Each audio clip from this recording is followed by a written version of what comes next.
خواتین و حضرات، اب میں آپ کے سامنے اس شخصیت کا مختصر سا تعارف کراؤں گا جس کو سننے کے لیے ہم سب آج اتنی بڑی تعداد میں اپنے بہت سارے کاموں کو چھوڑ کر، ضروریات کو چھوڑ کر یہاں جمع ہوئے ہیں۔ خواتین و حضرات، آج کے اس دور میں جس میں ہم اور آپ سانس لے رہے ہیں، یہ انتہائی پرآشوب اور پرفتن دور ہے۔ آج اسلام کو بہت سارے چیلنجوں کا سامنا ہے۔ اسلام دشمن طاقتوں کی دشمنی کا ایک پہلو یہ بھی ہے کہ اگر مسلمان رسمی اسلام کو نہیں چھوڑتے تو نہ چھوڑیں، مگر وہ مسلمان بھی نہ رہیں۔ اسی نظریے کو عملی جامہ پہنانے کے لیے ایک عرصے سے مغربی مشنریاں اور سیاسی طاقتیں اس میں زیادہ دلچسپی نہیں رکھتی کہ کتنے مسلمان اپنا دین چھوڑ چکے ہیں، بلکہ وہ یہ دیکھ رہے ہیں کہ مسلمان مغربی کلچر کو اپنانے میں ہی اپنی نجات سمجھیں۔ اسی سوچ کے تحت سیاستداں، سرمایہ دار، اسکالر، مفکر اور پادری، بشپ اور فادر اور دوسرے بہت سارے ناموں کے ساتھ اسلام کے خلاف، قرآن کے خلاف برسر پیکار ہیں اور دن رات اسلام کے متعلق غلط فہمیاں اور شکوک و شبہات پھیلانے میں مشغول اور مصروف ہیں۔ کبھی سائنسی تحقیقات کی آڑ میں قرآن اور اسلام پر حملہ کیا جاتا ہے تو کبھی سماجی و اخلاقی حوالے سے اس کی تعلیمات کا مذاق اڑایا جاتا ہے۔ مگر جیسا کہ قرآن میں اللہ تعالیٰ نے کھول کھول کر بیان کیا ہے کہ لِيُظْهِرَهُ عَلَى الدِّينِ كُلِّهِ، کہ یہ وہ دین ہے جو تمام ادیان پر، تمام مذاہب پر غالب ہو کر رہے گا۔ جیسا کہ کسی شاعر نے کہا ہے کہ اسلام کی فطرت میں قدرت نے لچک دی ہے، اسلام کی فطرت میں قدرت نے لچک دی ہے، اتنا ہی یہ ابھرے گا جتنا کہ دبائیں گے، اور فانوس بن کر جس کی حفاظت ہوا کرے وہ شمع کیا بجھے جسے روشن خدا کرے۔ اور اس کا منظر بارہا ہمارے اور آپ کے سامنے آتا ہے۔ ہم اخبارات میں پڑھتے ہیں کہ 9/11 کے بعد جن لوگوں نے اسلام کو بدنام کرنے کی خاطر یہ منصوبہ رچا اور یہ پلاننگ کی، ان کو منہ کی کھانی پڑی۔ ان لوگوں نے دیکھا کہ اسلام کو بدنام کرنے کے لیے انہوں نے یہ پروگرام طے کیا اور لوگ اسلام سے قریب ہوتے گئے اور اسلام کو گلے لگاتے گئے۔ اس لیے میرے دوستو اور بزرگوں، آج بھیونڈی کی سرزمین میں اتنا بڑا تاریخی اجلاس منعقد کیا ہے آپ حضرات نے۔ بے شک مبارک ہو آپ کو یہ میزبانی کہ آپ نے اتنے مہمانوں کو بلایا ہے اور ان کو دعوت سخن دی ہے کہ وہ اسلام کے نام پر، دین کے نام پر، قرآن کے نام پر اور مذہب کے نام پر ایک آواز پہ لبیک کہیں اور بھیونڈی کی سرزمین میں جمع ہو کر اس کی گواہی دیں کہ واقعی ہم کو، آپ کو، ہر مسلمان بچے کو، ہر مسلمان بچی کو اسلام سے لگاؤ ہے، اسلام سے پیار ہے، اسلام سے محبت ہے، اسلام سے دلچسپی ہے، اور ہماری اور آپ کی عظمت کا راز صرف اسلام کے اندر اور مسلمان ہونے کی حیثیت سے چھپا ہوا ہے۔ یاد کیجئے وہ تاریخی جملہ کہ جب حضرت عمر رضی اللہ تعالی عنہ کا قافلہ دمشق کی سرزمین کو فتح کرتا ہے اور وہاں داخل ہوتا ہے، حضرت عمر رضی اللہ تعالیٰ عنہ سے کہا گیا کہ آپ سپہ سالار ہیں، آپ فاتح ہیں، آپ لباس اپنا چینج کر لیجئے، آپ کا لباس پرانا ہے، پھٹا ہوا ہے۔ حضرت عمر رضی اللہ تعالیٰ عنہ نے کیا کہا تھا؟ اِنَّا نَحْنُ قَوْمٌ أَعَزَّنَا اللَّهُ بِالْإِسْلَامِ فَلَا نَطْلُبُ الْعِزَّ فِي غَيْرِهِ، ہم ایسی قوم ہیں جس کو اللہ تبارک و تعالیٰ نے اسلام کی وجہ سے عزت دی ہے، ہم لباس میں عزت نہیں ڈھونڈتے۔ خواتین و حضرات، جب بھی قرآن و اسلام کے خلاف کوئی سازش وجود میں آتی ہے تو اللہ تعالیٰ اپنے منتخب کردہ بندوں سے اس کی حفاظت کا انتظام کر دیتا ہے۔ اس تسلسل میں اگر موجودہ دور پر نظر ڈالی جائے تو ہمیں ایک ایسی شخصیت نظر آتی ہے جس نے اسلام کے خلاف چیلنجوں کا ڈٹ کر مقابلہ کیا ہے، اور وہ ہیں محترم جناب ڈاکٹر ذاکر نائک صاحب۔ انہوں نے مسلم دنیا ہی میں نہیں بلکہ مغربی دنیا اور امریکہ میں بھی اسلام اور قرآن کی حقانیت و عظمت کو جس طرح منوایا ہے وہ کسی عام آدمی کے بس کی بات نہیں۔ یہی وجہ ہے کہ ممبئی کے انگریزی روزنامہ انڈین ایکسپریس نے اپنی 22 فروری 2009 کی اشاعت میں 100 موسٹ پاورفل انڈین کے عنوان سے، یعنی ہندوستان کی 100 بااثر اہم ترین شخصیات میں ڈاکٹر ذاکر نائک کو بھی شامل کیا ہے۔ فہرست میں ڈاکٹر ذاکر نائک صاحب کا نمبر 82واں ہے۔ دیگر شخصیات میں فلمی، سیاسی اور تجارتی شخصیات ہیں جیسے راہل گاندھی، سونیا گاندھی، منموہن سنگھ، پرنب مکھرجی، مکیش امبانی، انل امبانی وغیرہ۔ اس کے علاوہ اس میں روحانی و مذہبی پیشواؤں کی فہرست بھی جاری کی گئی ہے۔ ٹاپ 10 اسپریچول گروز کے عنوان سے شائع 10 روحانی و مذہبی شخصیات میں بھی ڈاکٹر ذاکر نائک کا نمبر تیسرا ہے۔ اس میں غور کرنے کی بات یہ ہے کہ مسلمانوں میں مبلغ و پریچر کی حیثیت سے صرف ایک ہی نام ہے اور وہ ہے ڈاکٹر ذاکر نائک کا، اور اس سے زیادہ غور کرنے کی بات یہ ہے کہ 10 گروؤں میں کوئی شنکر اچاریہ، کوئی بشپ یا فادر، کوئی مذہبی پریچر نہیں۔ بابا رام دیو کا نام یوگا کی حیثیت سے، شری روی شنکر کا نام آرٹ آف لیونگ کی حیثیت سے، سسٹر نرملا کا نام چیریٹی کی حیثیت سے لیا گیا ہے۔ گویا ایک ہی شخص ہے جو مذہب کا پرچار کرتا ہے، وہ کوئی ہندو نہیں، وہ کوئی کرسچن نہیں بلکہ مسلم ہے، اور وہ ہیں ڈاکٹر ذاکر نائک صاحب۔ سچ کہا اللہ تبارک و تعالیٰ نے کہ ذالک فضل اللہ یؤتیہ من یشاء، یہ اللہ کا فضل ہے، وہ جسے چاہتا ہے عطا کرتا ہے۔ یہ رتبہ بلند ملا جس کو مل گیا، اور پھر صداقت ہو تو دل سینوں سے کھچنے لگتے ہیں واعظ، حقیقت خود کو منوا لیتی ہے، مانی نہیں جاتی۔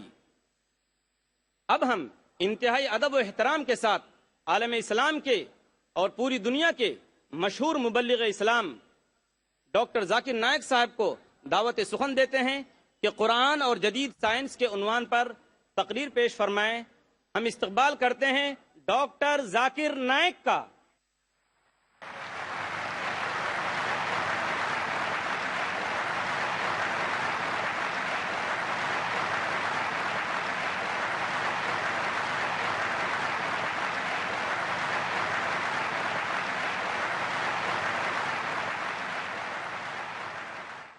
الحمدللہ والصلاة والسلام علی رسول اللہ وعلی آلہ وصحبہ اجمعین، اما بعد، اعوذ باللہ من الشیطان الرجیم، بسم اللہ الرحمن الرحیم۔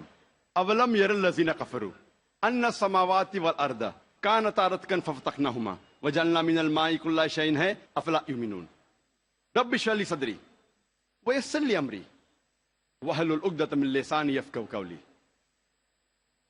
میرے محترم بزرگوں اور میرے عزیز بھائیوں اور بہنوں، السلام علیکم ورحمۃ اللہ وبرکاتہ۔ اللہ سبحانہ و تعالیٰ کی سلامتی، برکت اور رحمت آپ سب پر ہو۔ مجھے بے حد خوشی ہو رہی ہے کہ الحمدللہ 10 سال بعد میں پھر سے بھیونڈی شہر میں موجود ہوں تقریر کرنے کے لیے۔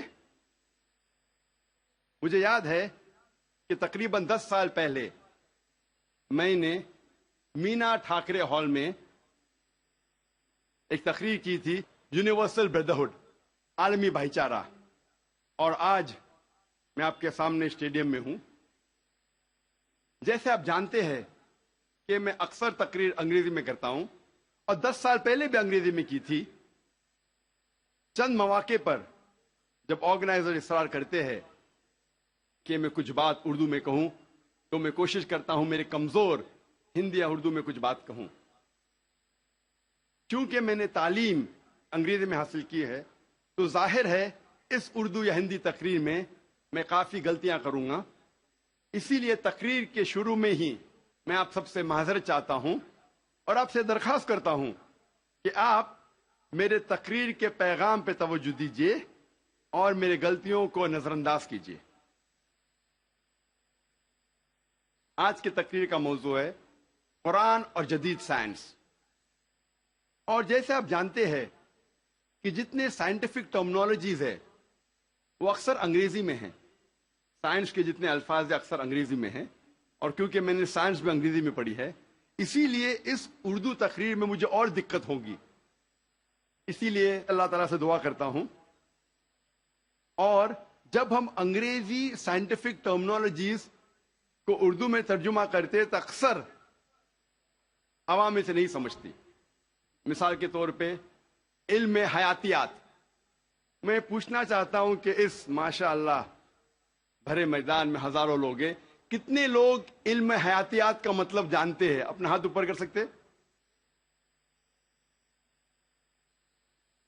2% بھی نہیں۔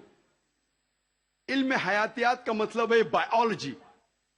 کتنے لوگ بائیولوجی کا مطلب جانتے ہیں؟ ہاتھ اوپر کیجئے۔ بائیولوجی، بائیولوجی، ہاتھ اوپر کیجئے۔ کتنے لوگ جانتے ہیں بائیولوجی کے بارے میں؟ ماشاءاللہ اکثر لوگ۔ تو اسی لیے جب ہم انگریزی سائنٹیفک ٹرمنالوجی کا ترجمہ کرتے ہیں تو اکثر لوگ کے سر کے اوپر جاتا ہے، باؤنسر جاتا ہے۔ پھر جو اردو داں ہیں، جو ماہرین اردو زبان میں، وہ لوگ سمجھتے۔ پھر بھی میں کوشش کروں گا کہ انگریزی سائنٹیفک ٹرمنالوجی کو اردو میں ترجمہ کروں یا ہندی میں ترجمہ کروں، لیکن ظاہر ہے کافی غلطیاں ہوں گی۔ اسی لیے میں آپ سے درخواست کرتا ہوں کہ میری غلطیوں کو نظر انداز کیجیے اور میرے تقریر کے پیغام پہ توجہ دیجیے۔ جیسے میں نے کہا تھا، آج کی تقریر کا موضوع ہے قرآن اور جدید سائنس۔ قرآن اللہ سبحانہ و تعالیٰ کی آخری وحی ہے جو نازل کی گئی تھی آخری پیغمبر محمد صلی اللہ علیہ وسلم پر۔ قرآن مجید ساری کائنات کی سب سے بہترین کتاب ہے۔ قرآن مجید ساری انسانیت کے لیے ایک پیغام ہے۔ قرآن مجید اللہ سبحانہ و تعالیٰ کی آخری کتاب ہے جو نازل ہوئی تھی محمد صلی اللہ علیہ وسلم پر۔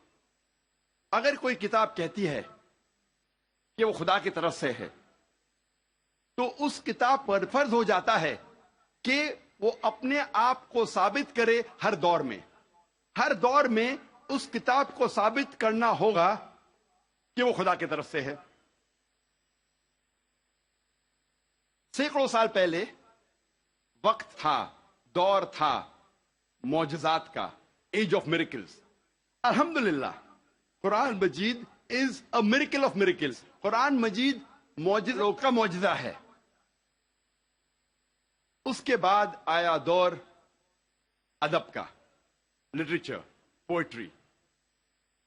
الحمدللہ مسلمان اور غیر مسلمان عربی داں یہ کہتے ہیں کہ عربی میں سب سے بہترین کتاب عربی ادب کے لحاظ سے وہ ہے قرآن مجید۔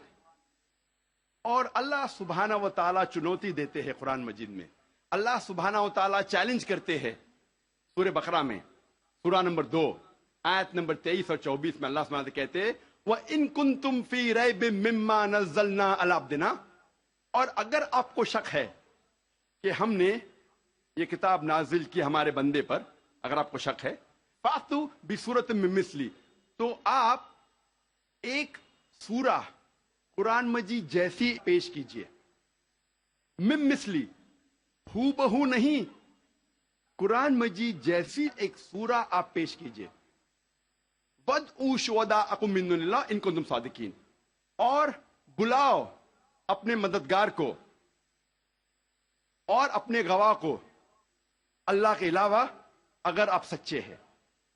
فَإِن لَّمْ تَفْعَلُوا، اور اگر آپ نہیں پیش کر سکتے، وَلَن تَفْعَلُوا، اور آپ ہرگز پیش نہیں کر سکتے، فَاتَّقُوا النَّارَ الَّتِي وَقُودُهَا النَّاسُ وَالْحِجَارَةُ أُعِدَّتْ لِلْكَافِرِينَ، تو ڈرو اس آگ سے جس کا ایندھن انسان اور پتھر ہے، جو انکار کرنے والوں کے لیے تیار کیا ہے۔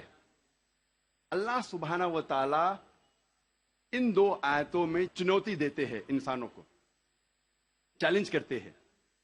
یہ اس وقت دور تھا عربی ادب کا، اس وقت عربوں کو ناز تھا اپنی عربی زبان پر، اور وہ سمجھتے تھے کہ ان سے بہتر دنیا میں کوئی نہیں ہے۔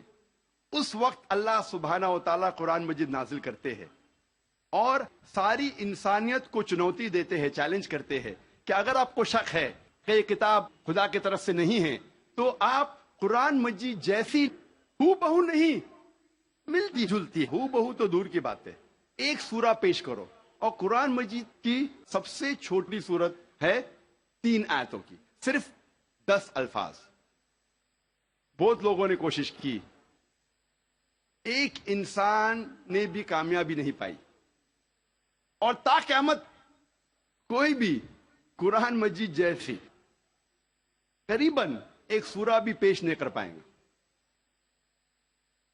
لیکن آج کا دور ادبی دور نہیں ہے، it's not an age of literature and poetry.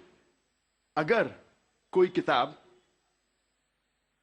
اپنے آپ کو خدا کی طرف سے کہتی ہے اور ادبی انداز میں کہتی ہے کہ دنیا چپٹی ہے، دنیا سپاٹ ہے، کیا آج کا جدید انسان اس بات کو تسلیم کرے گا؟ بالکل نہیں، کیونکہ آج کا دور ادبی دور نہیں ہے، آج کا دور ہے جدید سائنس کا دور۔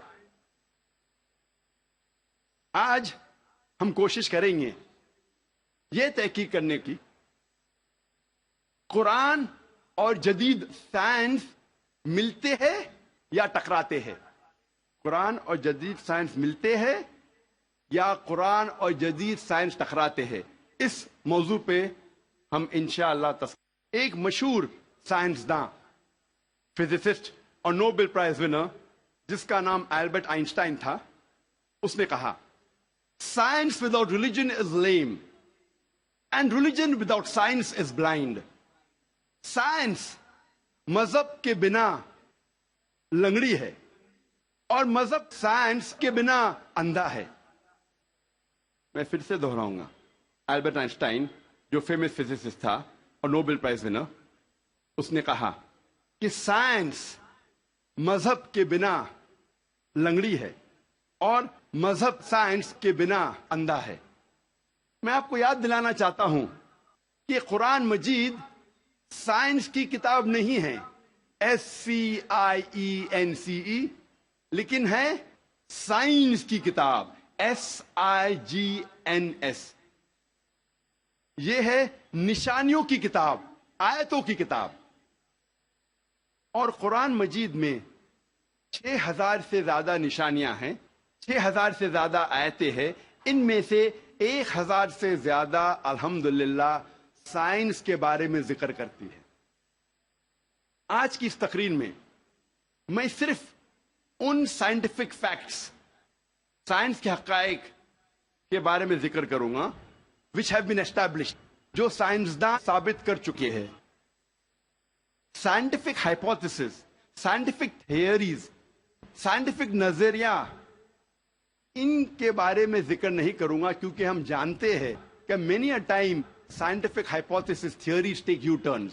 یہ سائنس کے نظریے جو ہیں کئی بار وہ اپنے نظریے سے پلٹ جاتے ہیں۔ اسی لیے اس تقریر میں صرف میں سائنٹیفک فیکٹس کے بارے میں ذکر کروں گا، سائنس کے حقائق کے بارے میں۔ سب سے پہلے ہم تذکرہ کریں گے ایسٹرونومی کے بارے میں، فلکیات کے بارے میں۔ 35 سے 40 سال پہلے کچھ سائنسداں نے تحقیق کی ایک موضوع پہ، تخلیق کائنات، مطلب کریشن آف دی یونیورس۔ اور ان سائنسداں نے کہا کہ ہماری کائنات سب سے پہلے ایک پرائمری نیبولا تھا، بنیادی گولا، ابتدائی گولا۔ اس کے بعد there was a secondary separation, دوسری جدائی، دوسری علیحدگی، اور ایک بڑا دھماکہ ہوتا ہے بگ بینگ۔ اس کے بعد وجود میں آیا گیلیکسیز، کہکشائیں، ستارے، سیارے، چاند، سورج، اور یہ زمین جس میں ہم رہتے ہیں۔ اسے سائنسداں نے کہا بگ بینگ، بڑا دھماکہ۔ یہ جو سائنسداں نے تقریباً 40 سال پہلے ڈھونڈا کس طریقے سے کائنات وجود میں آئیں، تخلیق کائنات، قرآن مجید میں اس کا ذکر 1400 سال پہلے ہے۔ اور میں نے اس تقریر کے شروع میں ایک آیت کی تلاوت کی سورہ انبیاء کی سورہ نمبر 21 آیت نمبر 30، جہاں اللہ سبحانہ تعالیٰ فرماتے اولم یل الذین کفروا، کیا انکار کرنے والے یہ نہیں جانتے ان السماوات والارض کانتا رتقا ففتقناہما، کہ زمین اور آسمان ایک تھے، جڑے ہوئے تھے، اور ہم نے انہیں جدا کیا۔ یہ جو تخلیق کائنات، creation of the universe, big bang, بڑا دھماکہ جو سائنسداں کو 40 سال پہلے پتا چلا، قرآن مجید میں اس کا ذکر ہے 1400 سال پہلے۔ قرآن مجید میں اللہ سبحانہ تعالیٰ فرماتے ہیں سورہ فصلت میں سورہ نمبر 41 آیت نمبر 11 اور 12 میں کہ اللہ سبحانہ و تعالیٰ نے آسمان کی طرف دیکھ کے کہا جب وہ دھواں تھا کہ آسمان اور زمین ایک ساتھ آ جاؤ، ولنگلی اور انولنگلی، اپنے مرضی سے یا اپنے مرضی کے بنا، اور ان نے کہا کہ ہم اپنے مرضی سے ایک ساتھ آ جاتے ہیں۔ قرآن مجید میں لکھا ہے کہ آسمان سب سے پہلے دھواں تھا، عربی لفظ ہے دخان، اور آج کے سائنسداں یہ کہتے ہیں کہ کائنات بننے کے پہلے یہ آسمان دھواں تھا، انگلش میں کہتے ہیں گیس، لیکن عربی میں دخان کے معنی ہے اسموک۔ کچھ مفسرین نے ترجمہ کیا مسٹ، دھند، جو میرے حساب سے صحیح ترجمہ نہیں، کیونکہ دھند ہوتا ہے ٹھنڈا اور دھواں ہوتا ہے گرم۔ دھماکے کے بعد ہم اکثر دیکھتے ہیں گرم دھواں، دھند نہیں دیکھتے۔